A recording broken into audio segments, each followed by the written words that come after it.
everyone. Happy Tuesday. My name is Ben Jusela, and I am your host today on this episode of 17 Minutes of Science. It is my pleasure to be speaking today with a very special guest, Kamal Kapadia. Kamal is the co-founder and chief learning officer at Terra.do, which is an online climate school and community on a mission to transition 100 million people into impactful climate work in the next 10 years. Kamal's going to tell us about how to take what you know, what you do, what you're already an expert in, and figure out how to use that effectively in the climate fight. And this is impacting all of us. I'm thinking about this a lot as I'm looking at the weather and seeing another heat wave coming through, thinking about the fires last year and thinking, what can I actually do about it? Kamal, thank you so much for joining us today. I don't know if you want to give yourself, if you want to give any more background. The format is normally that we go through, we'll do a little bit of an introduction, and then we'll start our 17-minute timer. And then from there, we'll get into questions and we'll kind of dive in. Sure. Thank you so much for having me, Ben. I'm really excited to be here. I'm happy to tell you a little bit more about myself and about Terra.do. And so I actually have a long history working on climate change in one form or another. I got my start in the late 1990s, which I know sounds like prehistoric time now. Actually, in the year of the Kyoto Protocol, which was the first global agreement around climate change. That's the year I went and got a master's in environmental change and management. So we were thinking a lot about climate change. So yeah, we've known about this problem for a long time and have been, trying to chip away at it. And so I first worked for some solar startup companies, and then I was in academia for a long time. I got my Ph.D. At Berkeley in energy and resources. And then I was a postdoc at Oxford for 4 years. Before I started Terra.do, I live in Hawaii now, and I was working on clean energy advocacy here because we were the first state in the US to pass the 100% clean energy law, actually in 2015, 3 years before California. So there's a lot of activity around clean energy legislation and work here. And but I was also quite frustrated with the pace of policy change, and I had been thinking policy was the answer for a long time, and I was getting very frustrated because you're looking at the science. If you keep up with the science, you know how bad the problem is, and then you can also just look around you and see what's happening everywhere, and you know how bad the problem is. And I was getting frustrated, and just about a year and a half ago, I met my co-founder, who's actually the original founder of the company, Anshuman Bapna, and his background is completely different from mine. So he's actually a tech entrepreneur. And about 6 months before we met, he had decided that he was going to just quit his job and focus on climate. So he was also kind of feeling like this was a huge problem. But he spent 6 months trying to sort of teach himself the whole landscape, coming from outside of this space, teach himself the whole landscape and figure out how could he apply his tech skills and entrepreneur skills. And he found that it was a real struggle to figure this out. And it was also just a really lonely process. People in his community were not asking the same questions. He didn't have people to talk to about this. And so when we met, we thought, well, why don't we start something for people like him? Start a program that facilitates skilled professionals in making this transition into climate work. So finding their spot and actually making this transition. And so we launched this company, Terra.do, officially around a year ago. We launched with our first course. And that course is what we call our climate boot camp. And so actually I wrote most of that course, and it's this 12-week kind of landscape overview of all things climate. But more than that, what it does is that we get students from all backgrounds in that course.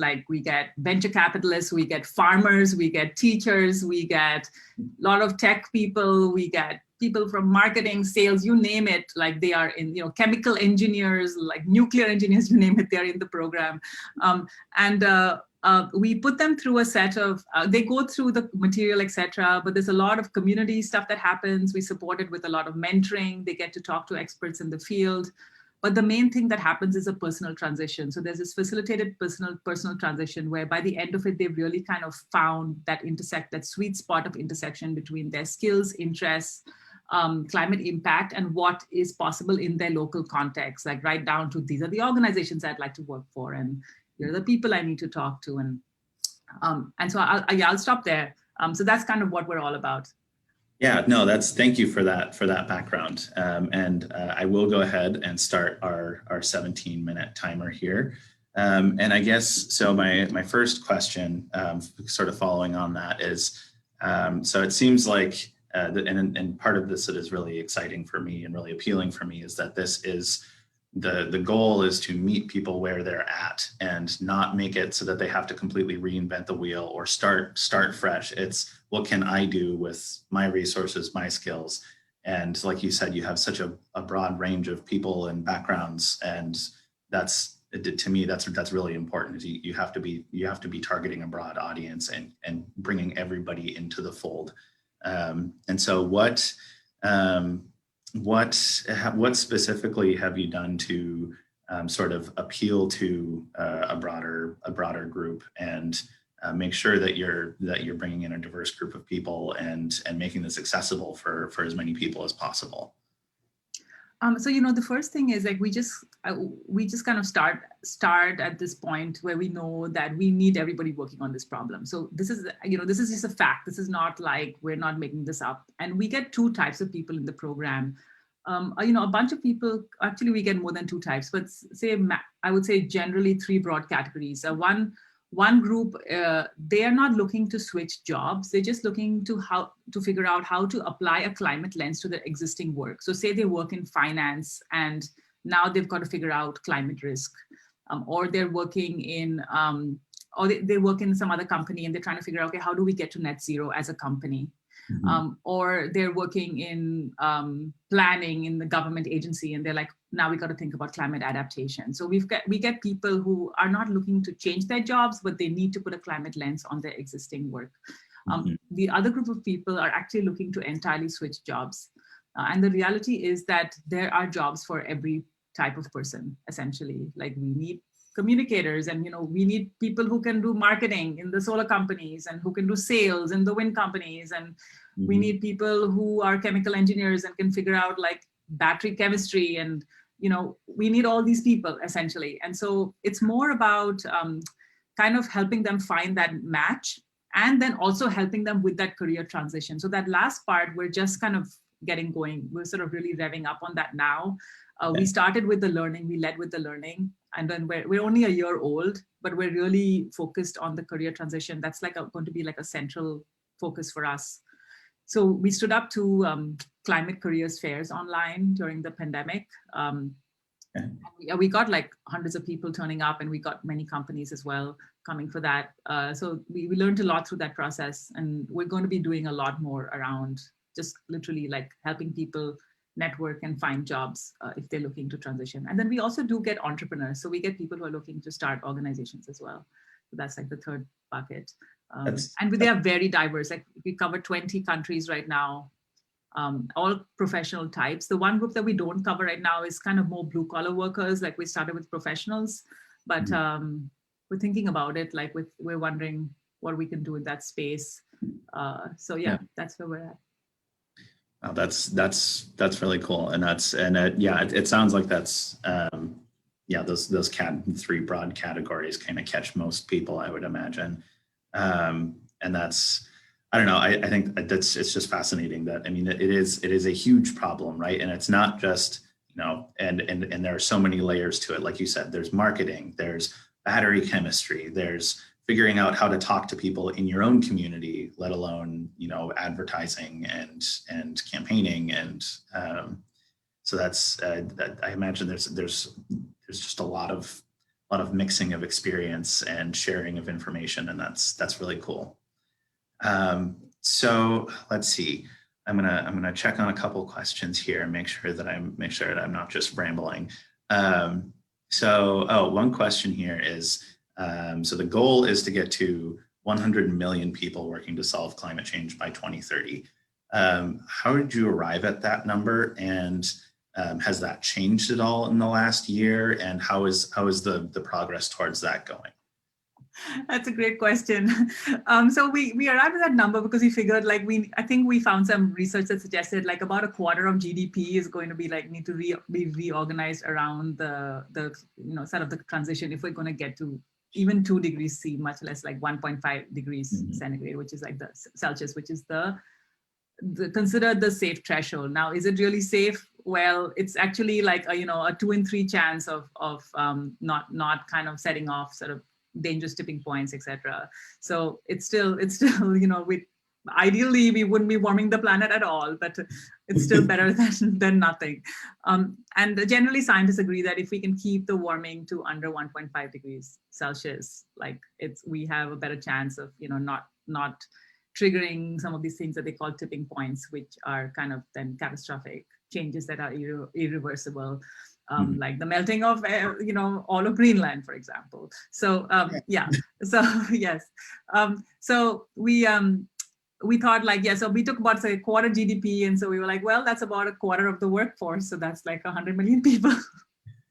So we were like, but so yes, how are we doing on progress with that? I mean, the truth is we've got about I think so far a few hundred, like say 700 or 800 people who've gone through the courses in this 1 year. And the goal is to sort of create more scalable products. So we are actually, because my co-founders are tech entrepreneurs, we think like a tech company. So we're thinking like, what are the things we need to create that allow millions more people to sort of come and access our platform, and we do more stuff that's automated. The one thing about our learning is we are a live cohort-based model, because we're really, really focused on building community. Like the one thing I said about, Anshuman's history, my co-founder's like experience, was that it was lonely, and we don't want people experiencing that. And there's a lot of anxiety. Like when you haven't really learned the science, the climate science, and then you start learning it and you understand that these are like laws of physics, like, what we're doing with the planet. And there are certain changes that are already just baked in, even if we stopped emissions tomorrow, like sea level rise, you start developing a lot of anxiety. So we actually provide a lot of support for that as well. We do a little like emotional resilience workshop, and That's we really interesting. and also we started during a pandemic, so it's a really stressful time for people. And changing your job is very anxiety provoking as well.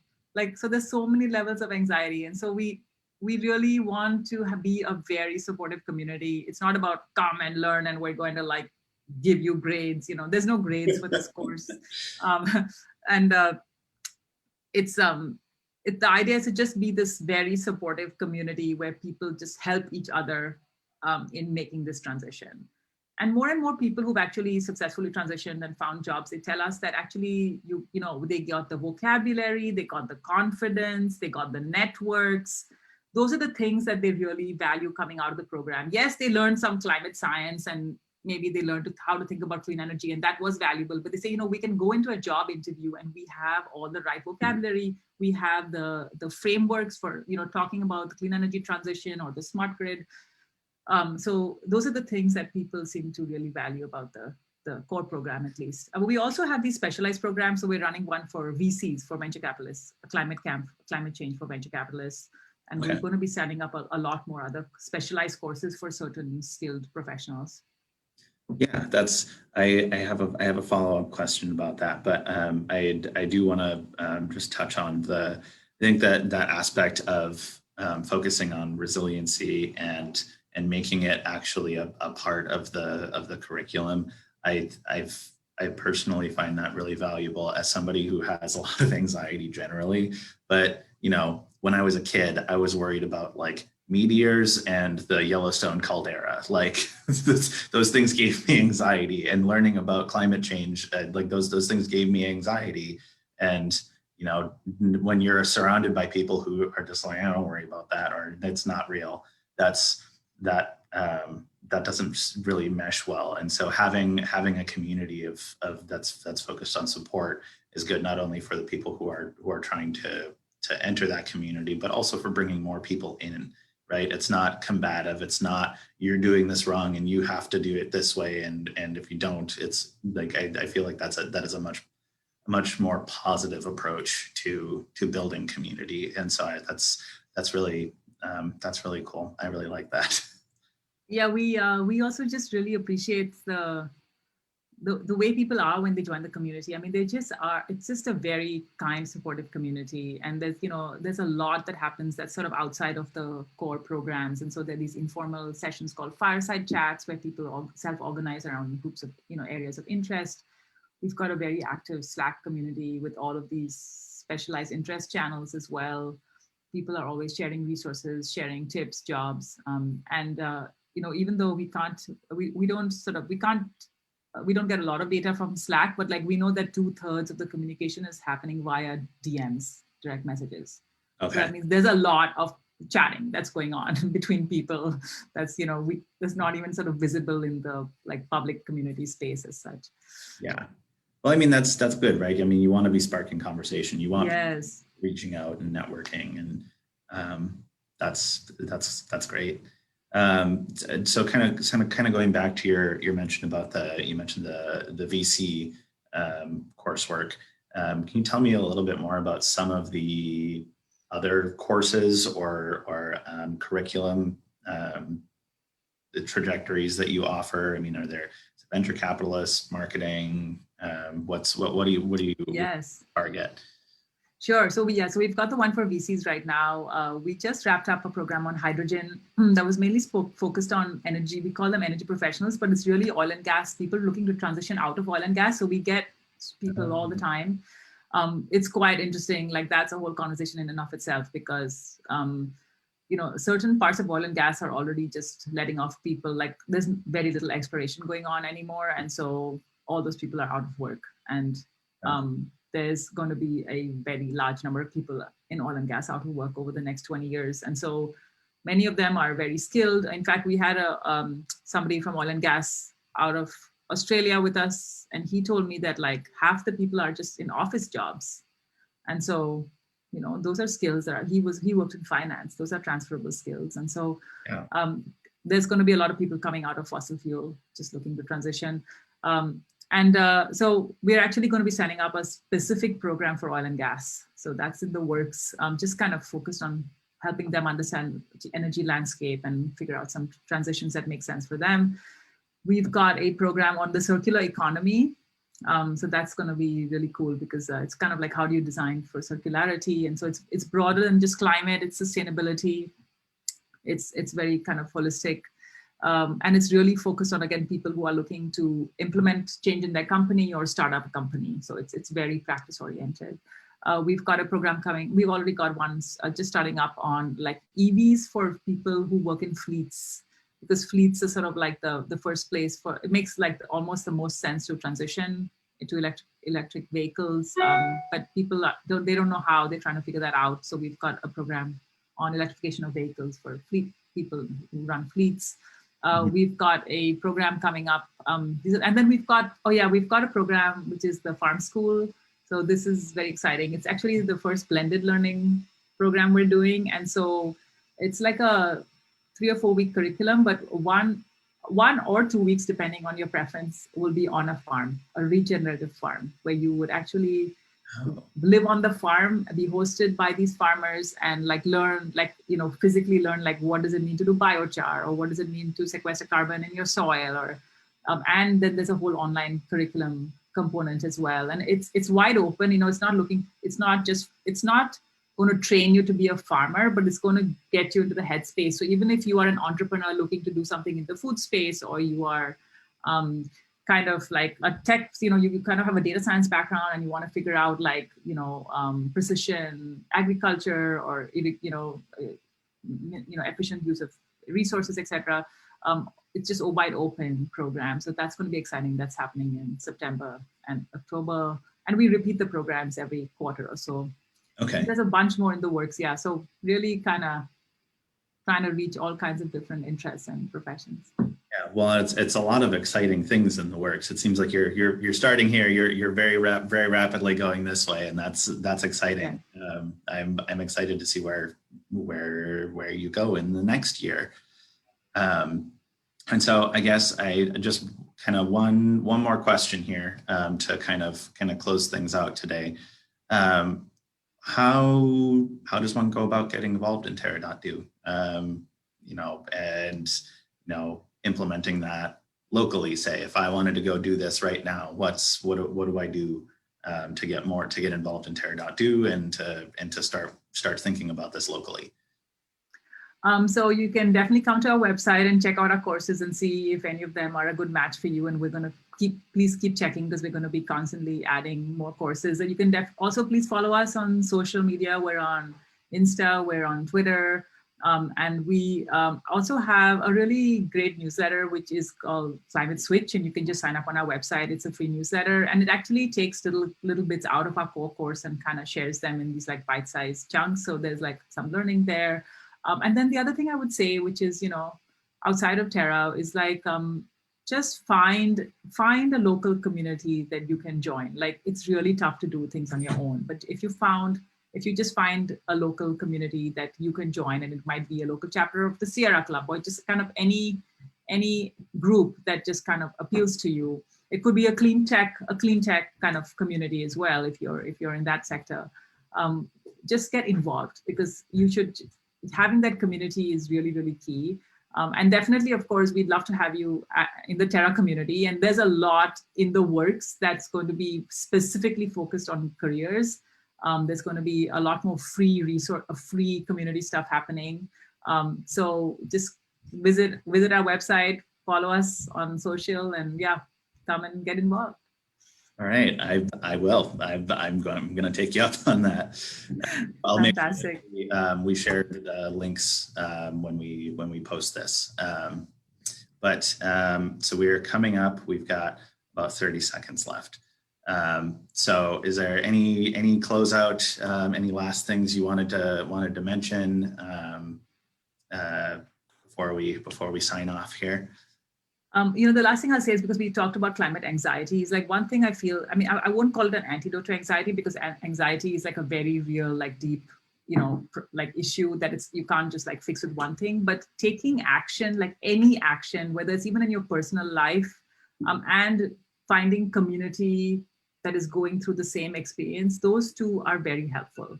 And both of those are things we're trying to do at Terra.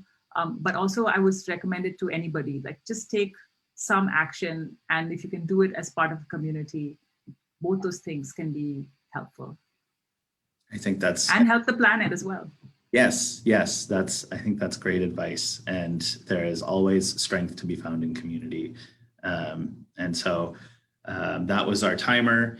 Thank you so much for joining us today, Kamal. Again, we'll share the information, we'll share links with the video here. But I encourage all of you watching to go check out Terra.do, look at those resources, get involved. And yes, thank you so much for joining us today. It's been a pleasure chatting with you. Likewise, Ben. Thank you so much for having me. Really appreciate it. All righty. All right. Take care, everybody. We'll see you next time. Bye-bye.